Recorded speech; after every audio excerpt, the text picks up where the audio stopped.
Shalom saudara-saudara yang dikasihi Tuhan. Kita sebagai orang Kristen ada tugas tanggung jawab kita, yaitu memberitakan Injil kepada semua orang. Supaya banyak orang yang terima Yesus, banyak orang yang diselamatkan, mereka tidak binasa, melainkan beroleh hidup yang kekal. Di dalam Markus 16 ayat yang ke-15 dikatakan, lalu ia berkata kepada mereka, "Pergilah ke seluruh dunia, beritakanlah Injil kepada segala makhluk." Ya, ini perintah dari Tuhan Yesus sendiri. Pergilah, beritakan Injil kepada segala makhluk. Di dalam Matius 28 ayat 19 sampai 20. Karena itu pergilah, jadikanlah semua bangsa muridku dan baptislah mereka dalam nama Bapa dan Anak dan Roh Kudus. Dan ajarlah mereka melakukan segala sesuatu yang telah kuperintahkan kepadamu, dan ketahuilah, aku menyertai kamu senantiasa sampai kepada akhir zaman. Karena itu saudara-saudara, teruslah beritakan Injil. Di dalam video ini, Agatha memberitakan Injil kepada seorang pria Muslim. Sungguh luar biasa saudara-saudara, saat ditanya, "Maukah engkau hidup yang kekal, memiliki hidup yang kekal?" Tentunya dia mau. Ya, hidup yang kekal hanya ada di dalam Yesus Kristus. Karena itu kita tinggal tunggu kapan dia akan menyatakan diri untuk terima Yesus sebagai Tuhan dan Juru Selamat. Tugas kita, beritakan saja Injil kepada semua orang. Biarlah Roh Kudus yang bekerja sehingga nantinya juga akan menjadi percaya kepada Tuhan. Kita saksikan bersama. Oke, Firdaus. Apa yang mau ditanya Firdaus? Oke, saya tanyakan tadi tentang ayat itu. Saya dengar Ayat tadi itu ada apa? kalimat ayat tadi yang dibahas itu tentang Yesus yang meninggal tadi itu. Saya dengar tadi ternyata akan mati iya, pada mati. hari Terus ada Apa tuh? dibangkitkan. Maksudnya itu gimana itu? Iya dong, dia dibangkitkan oleh Sang Bapa dan bangkit oleh dirinya sendiri. Karena dia satu dalam kodrat ilahi. Karena dia adalah firman yang satu di dalam Sang Bapa. Coba saya bisa mengandai-andai. Janganlah berandai-andai, ngapain kau berandai-andai? Oke. Udah kejadian kau berandai-andai. Andai punya Pada mobil. saat seandainya Agatha pada saat hidup di zaman Yesus ya. Ini bukan berandai-andai, ini pertanyaan donditan. Tahun yang lalu. Oh, oke, ya udah, gak usah itu, gak usah. Template Saya banget. bertanya Tapi nggak apa-apa, lanjutkan aja, nanti aku jawab. Lanjut. Oh, lanjut. Seandainya Agatha hidup di zaman Yesus, apakah Agatha menyelamatkan Yesus atau membiarkan Yesus disalib? Ini Petrus saja mau mencoba menghalanginya nggak berhasil, bahkan dikatain iblis. Loh, saya nggak mau dikatain Yesus iblis lah. Loh, saya akan diam aja loh. Orang Petrus saja mau menghalangi, katanya kan, nyala kau iblis, engkau suatu batu sandakan. Yo, aku nggak mau. Terus apa yang aku lakukan? Ya harus mengikuti apa yang menjadi kehendak Sang Bapa. Harus digenapi seluruh yang tertulis tentang Yesus di kitab para nabi. Mana bisa saya melawan Allah? Ini kan kehendak Allah. Ya, kehendak Allah. Tapi kan ada juga di Lukas 16 pasal 2 ayat 12 itu. Gimana itu maksudnya itu? Apa isinya? Coba bacalah. Di sini itu Yesus pergi ke bukit berdoa semalam-malaman kepada Allah. Kepada Bapa. Allah. Teksnya Allah, Ya, Mbak. Iya, Allah itu kan Bapa. 1 Korintus 8 ayat 6. Oh ya. Terus yang Tuhan ini yang mana, Mbak? Yesus atau Bapa atau Allah itu? Coba, abang punya satu device lain, coba baca dulu 1 Korintus 8 ayat 6. Oke. Gitu. Aku nggak tahu pertanyaanmu, Adi. Kok mutar-mutar sana, mutar sini? Apa pertanyaan? Ayatnya berapa tadi, Mbak? 1 Korintus 8 ayat 6. Matius 11 ayat 25 dibaca dulu dong. Nanti dulu, ini dulu. Apa pertanyaanmu apa? Saya mau nanya pertanyaanmu apa, Adi? Ya kan saya nanya tadi, barang siapa mau menyelamatkan nyawanya, ia akan kehilangan nyawanya. Itu kan Yesus lagi berbicara kepada murid-muridnya loh tentang penderitaan dia dan lalu dibunuh. Ini, siapa saja gimana? Ini kan tadi udah dibilangnya. Ini kan coba dibaca dari ayat 21. Baca baik-baik dari ayat 21 sampai 28. Anda mau dengar nggak? Ini kalau kamu masih muter, kamu turun aja. Tahu cara turun kan? Keluar dari sini, menjijikkan kau. Itu aja kau putar-putar. Ini kan dari tadi udah aku jawab. Anda turun aja, bro. Kalau di sini Anda cuma bikin nambah dosa, turun. Jadi iblis turun aja. Matius 16 ayat 23 itu komparasinya dengan Yohanes 18 ayat 9. Coba dibaca. Maksudnya, dibaca dulu. Komparasi apa? Komparasi Kenapa Yesus mengatakan komparasi apa? Ya ada komparasi hubungannya, ada hubungannya di situ. Hubungannya apa? Timbal balik, hubungan timbal balik. Nah, saya di ayat 23 dari Matius 16 itu kan, kenapa Yesus mengatakan nyala engkau iblis? Saya nggak ngerti. Komparasi apa? Komparasi iya, apa? Di ayat 23. Antara apa dengan apa? Matius 16 ayat 23. Apa tuh Matius 16 ayat 23? Yesus, ya, apa? kenapa? Matius 16 ayat 23. Ini pertanyaan saya. Kenapa Yesus berkata kepada Petrus, nyala engkau iblis? Itu komparasinya dengan Yohanes 18 ayat 9. Yesus tidak menginginkan. Kenapa Yesus mengatakan nyala kau iblis? Karena Petrus menghalangi apa yang sudah dinubuatkan nabi-nabi. Sementara Yesus itu datang untuk menggenapi seluruh tentang dia di dalam kitab Taurat, kitab nabi-nabi, dan Mazmur Daud. Siapa saja yang menghalangi? Dengar. Ini mau saya jawab. Saya udah ngerti banget. Jadi kenapa Yesus mengatakan nyala kau iblis? Karena tidak ada satu orang pun yang bisa menghalangi kehendak Allah. Apa? Bahwa dia akan disalibkan loh. Matius 16 ayat 21 tadi kan udah dibilang. Coba baca baik-baik. Gini. Dengarkan saya. Matius 16 ayat 21 dikatakan, Yesus menyatakan kepada murid-muridnya, dia harus menanggung penderitaan dari tua-tua, imam-imam ahli Taurat, dibunuh dan bangkit pada hari yang ketiga. Ini nubuatan tentang dia di dalam kitab-kitab perjanjian lama. Dan ini harus digenapi. Yesus datang itu untuk menggenapi ini. Taurat Musa, Mazmur Daud, kitab nabi-nabi. Jadi siapa saja yang menghalangi terjadinya nubuatan ini, penggenapan nubuatan ini, itu berasal dari iblis. Makanya saya bilang, kalau ada yang memfitnah Yesus itu tidak disalib, itu iblis.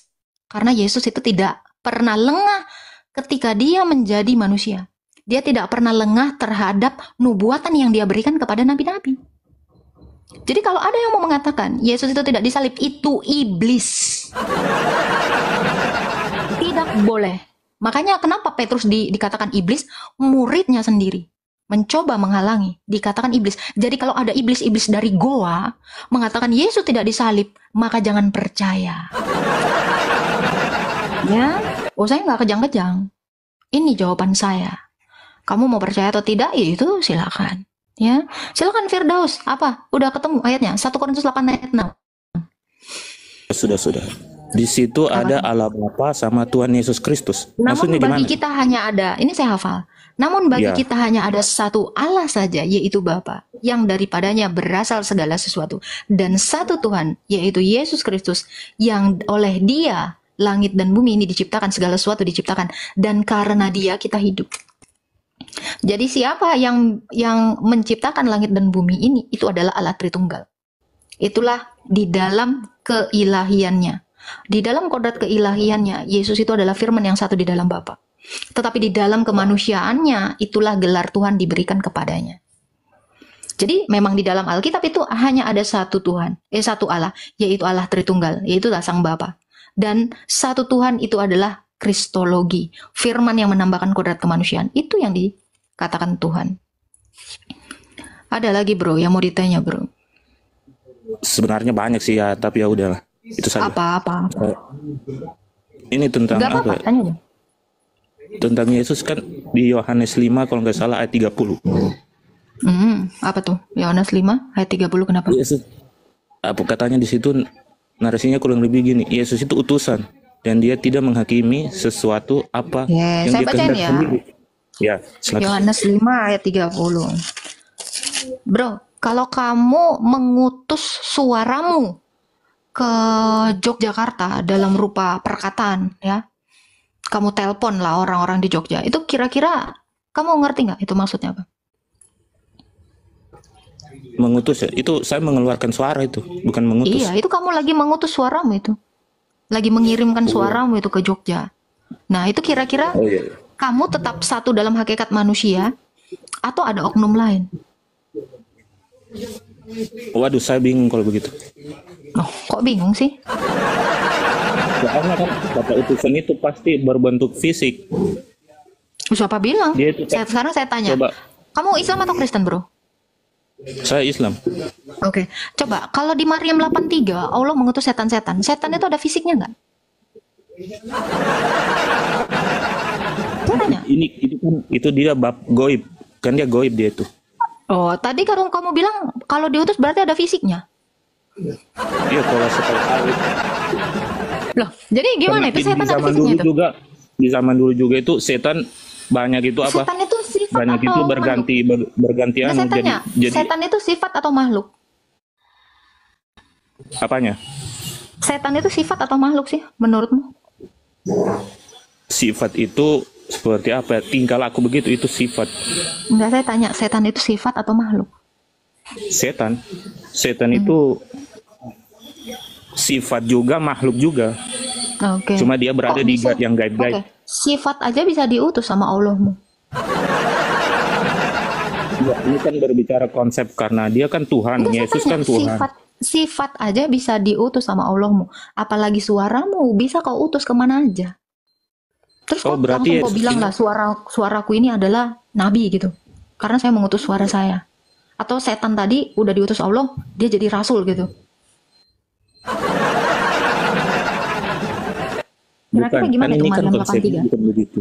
Iya, saya Maryam tanya, 83. kira-kira Maryam 83 itu setan itu jadi rasul atau jadi nabi? Waduh, kalau itu tidak. Karena Rasul itu membawa berita. Ya itu tadi ya, firman itu yang diutus ke dunia. Bapa mengutus firman-Nya. Jadi yang diutus itu apa? Firman ke dunia, lalu menjadi manusia. Itu Berarti ya, Yesus firman itu diutus. itu Yesus utusan. Iya, firman itu yang diutus, bukan kemanusiaannya. Firman itu hakikatnya Allah. Coba baca Yohanes 1 ayat 1. Oke, tunggu. Ya, lu kok lu. Beda ini, utusan Musa, utusan Abraham beda. Ada.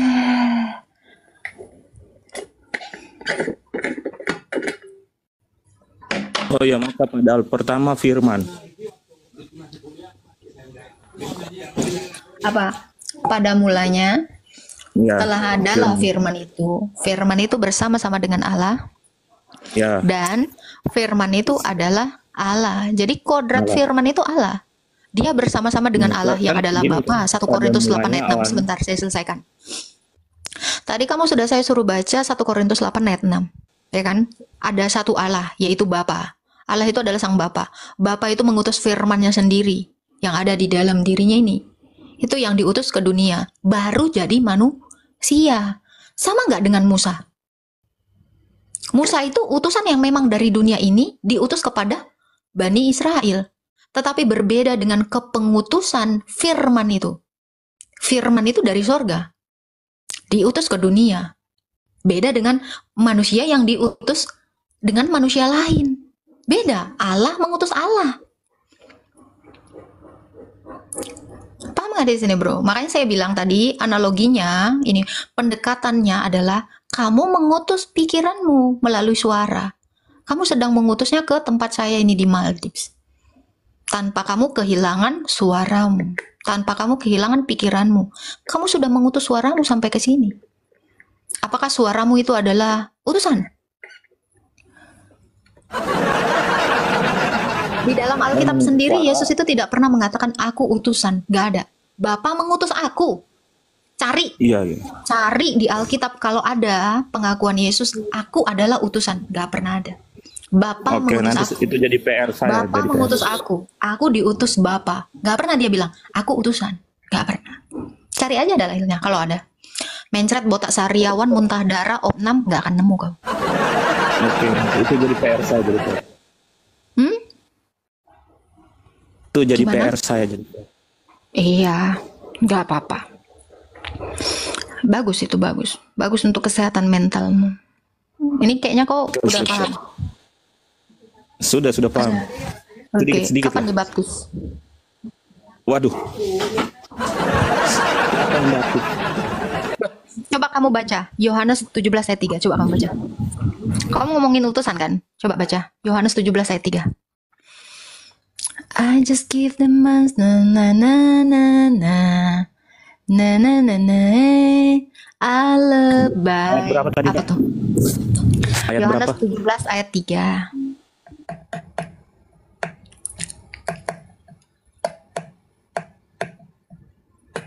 Ini kan mereka selalu kan mengatakan Yesus utusan, nggak ada di situ kata utusan.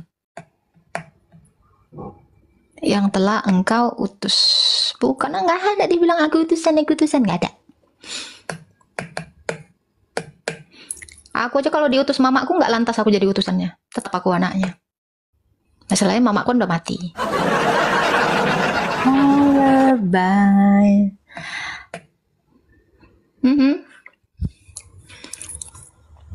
Kiamat mana? Di situ Apa tuh? Kristus yang telah engkau utus. Nggak dengar aku. Inilah hidup yang kekal itu kan? Ya, ya. Inilah hidup yang kekal itu, yaitu mereka mengenal satu-satunya Allah yang benar dan mengenal Yesus Kristus yang telah engkau utus. Kalau kau mau hidup kekal, kau harus mengenal Yesus, bukan mengenal Mamat.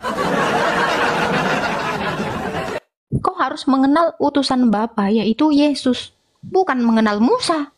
Mau nggak kau hidup kekal? Ayo. Ya mau. Siapa yang tidak mau hidup kekal? Jadi kalau mau hidup kekal, itu harus mengenal Yesus. Apa yang diperkenalkan Yesus? Pasti Bapa, Allah yang benar. Bukan Allah negeri Mekah. Bukan. Yesus itu nggak pernah mengenalkan Allah negeri Mekah. Dia memperkenalkan Bapa. Tapi kagak saya lihat di situ di TL-nya. Di TL-nya ada Esa, kata-kata Esa. Mana ada Esa? Allah yang benar. Mana ada Allah yang Esa? Itu kan TB. Jangan kau ganti-ganti. Aku punya di Alkitab ada 2 jenis ini. Ada TB1, ada TB2, nggak ada TL. Tanah lapang. Kau mau hidup kekal nggak? Aku tanya dulu kau. Mau. Ya kau harus kenal Yesus, bukan kenal Mamat nih. Kalau kau mau hidup kekal, kau harus mengenal Yesus. Kalau kau mau mengenal Yesus, maka Yesus akan memperkenalkan Allah yang benar. Siapa Allah yang benar? Ya Bapa, bukan Tuhan negeri Mekah. Bukan Tuhan, bukan Allah yang nggak bisa punya anak. Mana ada Yesus memperkenalkan Allah yang nggak bisa punya anak? Rugi dong. Mau hidup kekal nggak? Mau. Ya udah, kau harus kenal Yesus. Mau aku kenalin nggak? Iya, tolong dikenalin. Nah itu, jangan kau kenal nabi-nabi yang lain. Kau kenal Musa aja, nggak selamat kau, nggak hidup kekal kau. Kau harus mengenal Yesus. Nggak ada itu. Gitu. Atau kau mau masuk Islam aja terus? Kan di dalam hidup itu harus belajar, Mbak.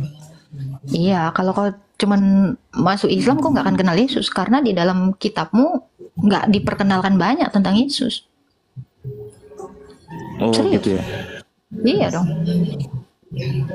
Kau Itu harus kan Yesus kan bahasa apa, Mbak? Bahasa Ibrani ya? Dia bisa semua bahasa.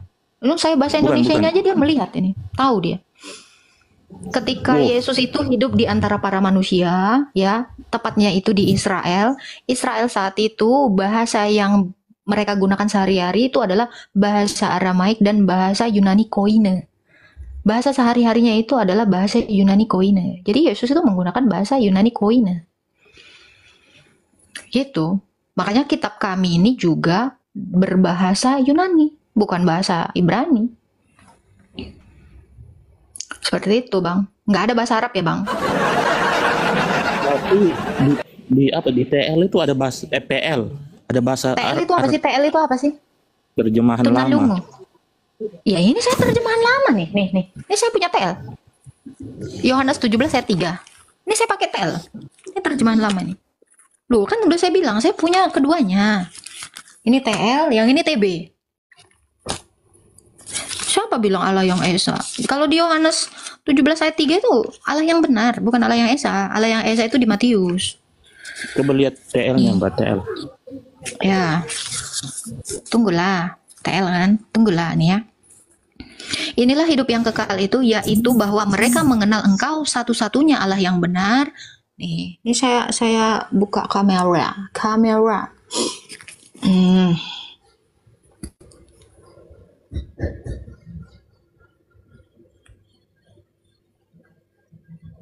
Kok nggak bisa deh kameranya deh? Agak lemot HP ku nih ya. Nah, nih bang, kelihatan nggak? Inilah hidup yang kekal itu, yaitu bahwa mereka mengenal Engkau, satu-satunya Allah yang benar, bukan Allah yang esa, dek. Tuh, Itu TB Mbak, TB itu. TL.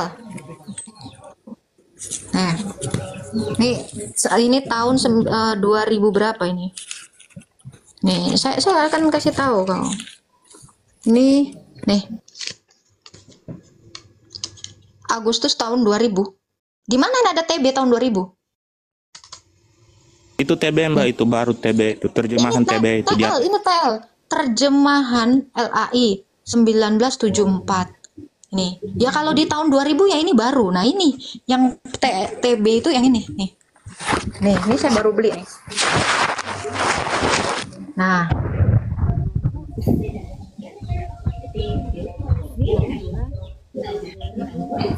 Coba itu Mbak lihat itu terjemahan baru TB. Teks Alkitab terjemahan baru TB LAI 1974. TL-nya Mbak.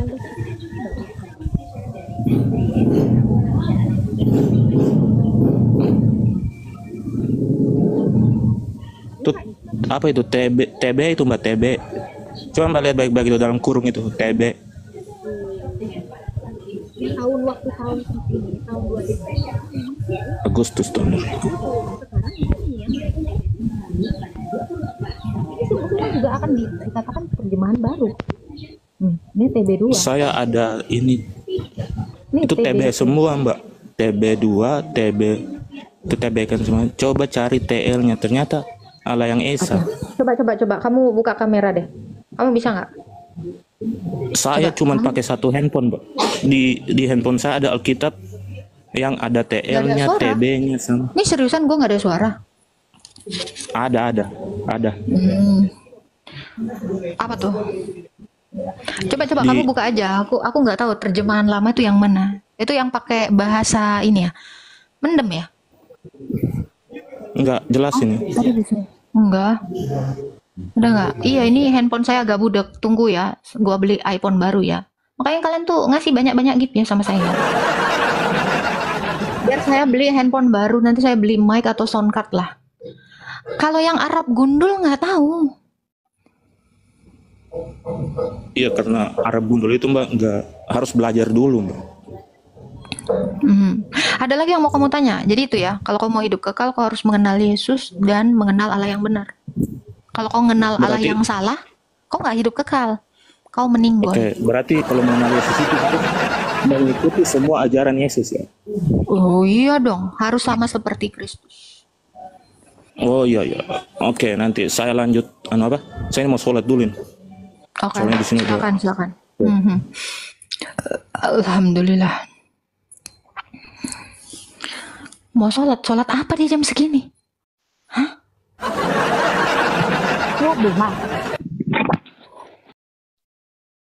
Demikian video ini saudara-saudara, semoga bermanfaat, boleh memberkati kita. Kita semakin semangat, semakin gencar terus beritakan Injil, supaya banyak orang yang diselamatkan. Tuhan Yesus memberkati.